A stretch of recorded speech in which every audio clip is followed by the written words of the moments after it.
जरा सोचो, अगर तुम्हें 40 करोड़ रुपए दिए जाएं, वो भी सिर्फ इस चीज के लिए कि तुम्हें बस एक बड़े से व्हाइट रूम में लगातार 50 दिनों तक बिना बाहर आए रहना है। कुछ ऐसा ही होता है केट और माइक के साथ। कहानी की शुरुआत में हमें एक कपल केट और माइक को एक बड़े से व्हाइट रूम में घूमता हुआ दिखाया जाता है। इस रूम में सभी चीजें व्हाइट कलर की थी। दरअसल केट और माइक पर वुआन नाम की एक डॉक्टर एक्सपेरिमेंट कर रही थी, जिसमें इन दोनों को इस व्हाइट रूम में लगातार 50 दिनों तक बिना बाहर आए रहना था, और अगर वो दोनों उस रूम में 50 दिन तक रुक गए तो उन्हें $5 मिलियन यानी 40 करोड़ रुपए इनाम के तौर पर मिलेंगे। लेकिन अगर उन दोनों में से किसी एक ने भी हार मानी तो ये इनाम घटकर $1 मिलियन यानी 8 करोड़ रुपए ही रह जाएगा। इस एक्सपेरिमेंट के रूल के हिसाब से इस रूम में उन दोनों के अलावा और कोई नहीं रहेगा, न ही वो किसी से मिल पाएंगे, और इनके पास एंटरटेनमेंट का भी कोई जरिया नहीं होगा। अब ये दोनों बहुत खुश थे, क्योंकि इन्हें लग रहा था कि ये पैसे कमाने का सबसे आसान तरीका है। यहाँ पर ये आपस में डिस्कस करने लगते हैं। केट माइक से कहती है कि मैं इन $5 मिलियन से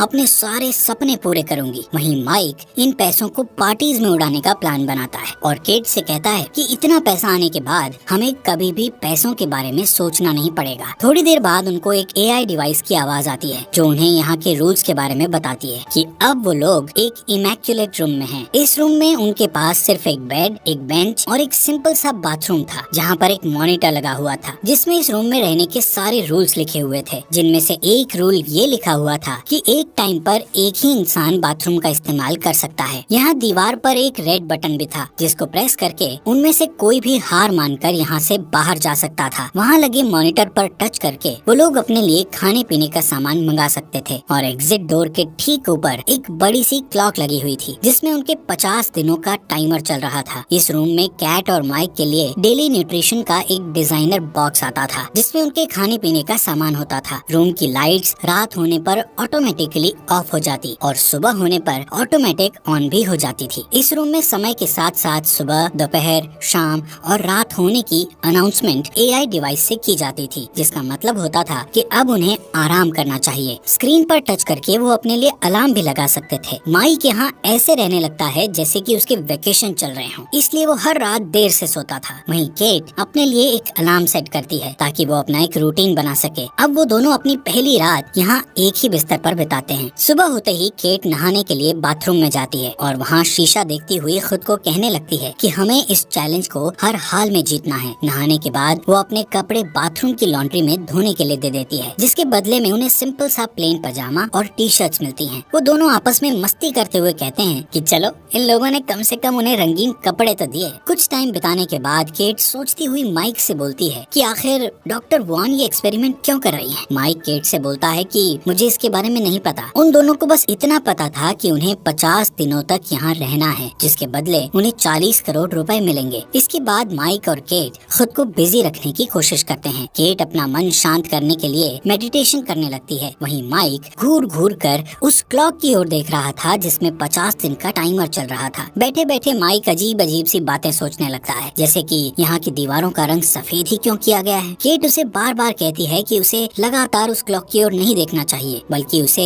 यहाँ टाइम बिताने के बाद मिलने वाले 40 करोड़ रुपए के बारे में सोचना चाहिए। लेकिन माइक के लिए ये बिल्कुल भी आसान नहीं था, क्योंकि वो कुछ दिन से सही से अपनी नींद भी पूरी नहीं कर पा रहा था। वहीं केट अपना डेली रूटीन जारी रखती है, और वो माइक का ध्यान उस क्लॉक से हटाने के लिए उसे कुछ टाइम रनिंग करने को कहती है। जब केट मेडिटेशन कर रही होती है तो माइक भी उसे देखकर रनिंग करने लगता है। इसके बाद टाइम पास करने के लिए वो दोनों बच्चों वाले गेम्स खेलने लगते हैं और साथ ही डांस करते हैं। यहाँ पर जैसे ही वो दोनों अपने कपड़े लॉन्ड्री में धोने के लिए देते हैं तो वापस उन्हें वही सेम पजामे मिल जाते हैं। ऐसे ही कुछ हफ्ते बीत जाने के बाद कुछ ऐसा होता है कि माइक को उस रूम में एक कीड़ा दिखता है और वो उससे बात करने लगता है। माइक उसे खाना खिलाने की कोशिश करता है, लेकिन जैसे ही वो फर्श पर अपने मिल्क शेक की कुछ बूंदे गिराता है तभी AI डिवाइस की आवाज आती है, जो उसे कहती है कि ये खाने पीने का सामान सिर्फ तुम दोनों के लिए है। माइक यहाँ पर थोड़ा परेशान हो जाता है और उस AI डिवाइस से कहता है कि ये कीड़ा यहाँ भूख की वजह से मर जाएगा, इसलिए मैं बस इसे यहाँ से बाहर निकालने की रिक्वेस्ट कर रहा हूँ। केट माइक को समझाने की कोशिश करती है कि जिस स्पीकर से AI डिवाइस की आवाज आती है वो दोबारा किसी चीज को नहीं दोहराता,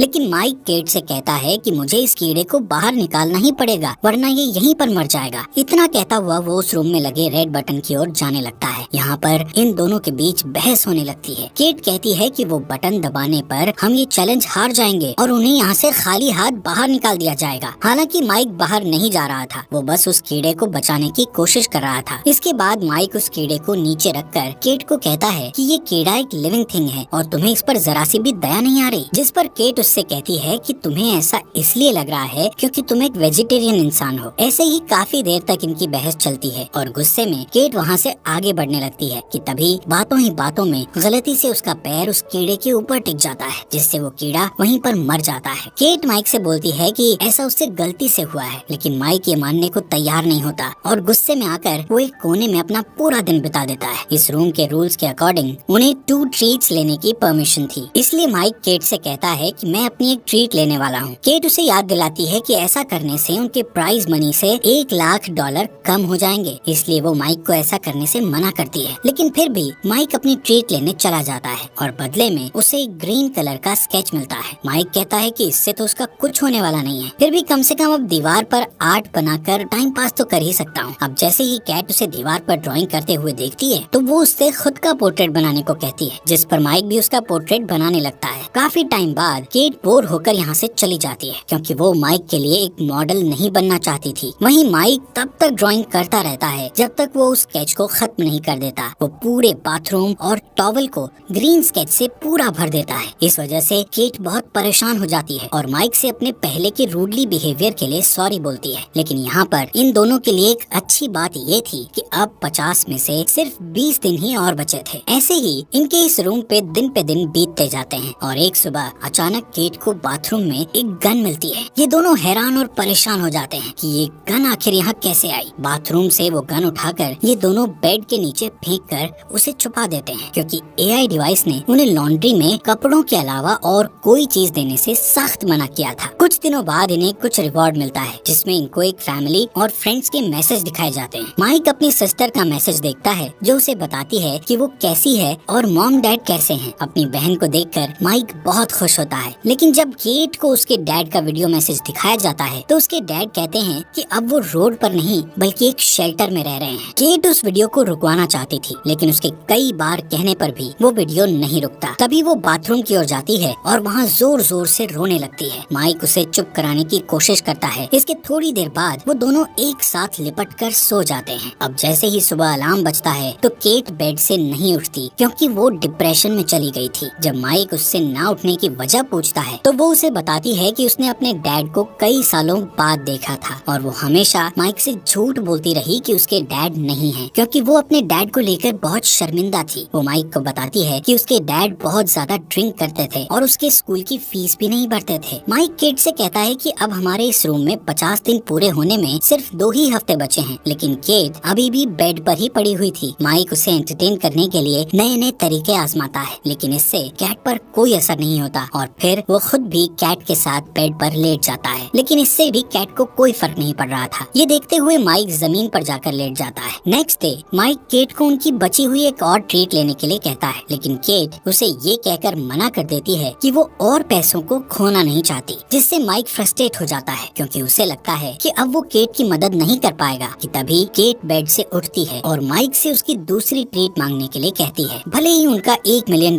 का नुकसान हो जाए। तभी माइक दूसरी ट्रीट के लिए मॉनिटर पर टच करता है, जिससे उस रूम का डोर ओपन होता है और एक नेकेड लेडी रूम के अंदर आती है जिसका नाम साइमन होता है। उसको ऐसे नेकेड देखकर माइक हैरान हो जाता है। साइमन भी डॉक्टर वान के इस एक्सपेरिमेंट के बारे में कुछ नहीं जानती थी क्योंकि वो सिर्फ एक एक्ट्रेस थी जिसे इस काम के लिए पैसे दिए गए थे और वो पूरे महीने के लिए यहाँ बुक थी। साइमन को इस रूम में केट और माइक के साथ सिर्फ 24 घंटे ही गुजारने थे। केट माइक से कहती है कि वो अपनी टी शर्ट उतारकर साइमन को दे दे ताकि वो थोड़ा बहुत अपने आप को कवर कर सके। साइमन माइक की ड्राइंग को देखकर उसकी तारीफ करने लगती है, जिससे केट को और भी ज्यादा गुस्सा आता है। रात होने पर माइक उन दोनों लड़कियों को बेड पर सोने के लिए कहता है और खुद जमीन पर सो जाता है, जिसके बाद केट को इन दोनों की हरकतों से बहुत ज्यादा चिढ़ हो रही थी, इसलिए वो माइक को भी बेड पर सोने के लिए बुला लेती है और खुद इन दोनों के बीच में सो जाती है। यहाँ पर पूरी रात केट को चैन से नींद नहीं आती और सुबह जब वो उठती है तो वो देखती है कि साइमन बेड पर नहीं है। ये देखकर वो सोचती है कि शायद साइमन यहाँ से जा चुकी है, लेकिन दरअसल साइमन बाथरूम में थी और वहाँ वो बिना कपड़ों के नेकेड घूम रही थी। केट ये चीजें और झेल सकती थी, इसलिए वो शांत रहती है। इसके बाद वो तीनों रूम में यहाँ वहाँ डांस करना स्टार्ट कर देते हैं, एक दूसरे को किस करने लगते हैं। इससे माइक को इतना ज्यादा नशा चढ़ जाता है कि उसे हेलुसिनेशन होने लगते हैं। उसे अपने हर तरफ खून ही खून दिखता है। माइक अपने आप को पानी में डूबता हुआ देखता है। वहीं पानी में उसे अपना छोटा भाई भी दिखता है जो उसके साथ ही डूब रहा था। इसी बीच केट और साइमन माइक को होश में ले आती हैं, लेकिन वो अभी भी पैनिक कर रहा था और जोर जोर से रोने लगता है। वो बार बार एक ही चीज रिपीट कर रहा था कि मेरे भाई शॉन को डूबने से बचा लो। केट उसे किसी बेड पर ले जाकर सुला देती है, जिसके बाद साइमन केट से पूछती है कि वो और माइक कैसे मिले थे, जिस पर केट बताती है कि वो लोग एक बारिश वाले दिन मिले थे। उसके पास अम्ब्रेला नहीं थी, तभी माइक उसके पास आया और उसने उसे भीगने से बचाया। यहाँ पर ये दोनों आपस में ऐसे काफी टाइम बातचीत करती रहती हैं। थोड़ी देर बाद माइक जग जाता है और साइमन के पास जाकर बैठ जाता है, जहाँ वो दोनों अपनी अपनी लाइफ के बारे में बातें करने लगते हैं। साइमन बताती है कि उसने अपनी मदर को बचपन में ही खो दिया था। यहाँ पर ये दोनों अपने अपने फैमिली मेंबर्स के गम को शेयर करने लगते हैं, जिससे इन दोनों के बीच बॉन्ड और अच्छा हो जाता है। साइमन माइक का हाथ पकड़कर उसे रिलैक्स फील करवाती है कि तभी पीछे से केट आकर उन दोनों को एक दूसरे का हाथ पकड़े हुए देख लेती है। अब केट का गुस्सा 7वें आसमान पर चला जाता है, क्योंकि वो पहले से ही उन दोनों की नजदीकियों को बहुत झेल रही थी। केट साइमन को बोलती है कि तुम शुरू से मेरे बॉयफ्रेंड को मुझसे छीनने की कोशिश कर रही हो। इस बात पर साइमन भी केट पर गुस्सा हो जाती है और बोलती है कि तुम एक इनसिक्योर लड़की हो जिसे अपने बॉयफ्रेंड पर जरा सा भी विश्वास नहीं है। यहाँ पर ये दोनों एक दूसरे पर चिल्लाना शुरू कर देते हैं। तभी माइक गुस्से में आकर इन दोनों पर चिल्लाता है और यहाँ से जाने लगता है। थोड़ी देर बाद केट साइमन से माफी मांगने की कोशिश करती है, लेकिन साइमन उसके गुस्से को ये कहकर और भड़का देती है कि उसने माइक के साथ ऐसा कुछ भी नहीं किया था। नेक्स्ट मॉर्निंग जब माइक उठता है तो वो कुछ ठीक फील नहीं कर रहा था। अब साइमन भी इस रूम से जा चुकी थी, लेकिन जाने से पहले उसने यहाँ माइक के लिए एक मैसेज छोड़ दिया था, जिसमें लिखा था कि पहले कभी किसी ने मुझसे इतना प्यार नहीं किया। केट ये मैसेज माइक को दिखाती है और उस पर भड़कने लगती है कि तुम मुझे चीट कर रहे हो। माइक केट को समझाता है कि जो भी साइमन ने लिखा है वो सब झूठ है। वो कहता है कि इस रूम में ये सब जानबूझकर किया जा रहा है ताकि वो दोनों आपस में लड़ें और हार मान लें। गुस्से में केट माइक को धक्का मार देती है, जिससे उसका सर दीवार से टकरा जाता है और उसके सर से खून बहने लगता है। माइक केट से दूर चला जाता है और उसे कहता है कि उसने कभी भी उसे धोखा नहीं दिया, तब भी नहीं जब वो न्यूयॉर्क चली गई थी। वो हमेशा चाहता था कि केट कभी भी अनकंफर्टेबल फील ना करे, इसलिए उसने अपने कई सारे दोस्तों से मिलना छोड़ दिया। उसने अपने कॉलेज की पढ़ाई भी पूरी नहीं की ताकि वो केट के साथ घर पर रह सके। जब वो डिप्रेस थी तब भी वो उसके साथ था और इन सब के बदले में उसे क्या मिला? बस उसका शक और नफरत। यहाँ पर केट माइक से माफी मांगती है कि मुझसे गुस्से में ऐसा हो गया। तभी माइक को बहुत अजीब सा फील होने लगता है। वो कहता है कि उसे डॉक्टर की जरूरत है। केट जल्दी से उसके लिए मिल्क शेक लाती है और एक टॉवल से उसके सर की चोट को कवर करती है, जिसके बाद वो माइक को कहती है कि उनके इस रूम के कॉन्ट्रैक्ट में मेडिकल रिसोर्सेज के बारे में नहीं लिखा। माइक ये सुनकर बिल्कुल भी विश्वास नहीं कर पाता कि वो केट से क्या सुन रहा है। वो केट से पूछता है कि क्या सच में तुम्हें मेरी इस चोट की चिंता है? दरअसल माइक की चोट काफी छोटी सी थी और धीरे धीरे उससे खून आना बंद भी हो जाता है, लेकिन माइक ये बात सोचकर बहुत परेशान होता है कि क्या होता अगर केट गुस्से में उस पर और ज्यादा घातक हमला करती। शायद अब तक तो उसकी मौत भी हो चुकी होती। वो केट से कहता है कि पैसों के लिए वो उसे जान से भी मार सकती है। अब माइक केट से कहता है कि भाड़ में गया पैसा, मुझे इस रूम से सबसे ज्यादा नफरत हो गई है। माइक डिसाइड करता है कि वो यहाँ से बाहर चला जाएगा। केट उसे बाहर जाने से मना करती है और कहती है कि अगर वो यहाँ से बाहर जाने की कोशिश करेगा तो वो उसे शूट कर देगी। माइक उसकी इस बात को इग्नोर करता हुआ रेड बटन दबा देता है और व्हाइट रूम से बाहर निकल जाता है, जबकि उसके 50 दिन होने में सिर्फ चंद ही दिन बाकी थे। माइक के यहाँ से जाने के बाद केट सो जाती है और पूरा दिन उदास रहती है, जिसके बाद वो माइक की पेंटिंग देखते हुए उसे याद करती है। केट के अब इस रूम में सिर्फ 2 ही दिन बचे थे जिससे वो इस चैलेंज को जीत जाती, लेकिन केट 2 दिन पहले ही उस रेड बटन को दबाकर यहाँ से बाहर निकल जाती है। कुछ महीने बाद हम माइक को जॉगिंग करते हुए देखते हैं, जो अब सिंगल था। जॉगिंग करते वक्त वो केट की बिल्डिंग के पास से गुजरता है। रास्ते में अचानक वो केट से मिलता है। यहाँ हमें पता चलता है कि उस रूम से बाहर आने के बाद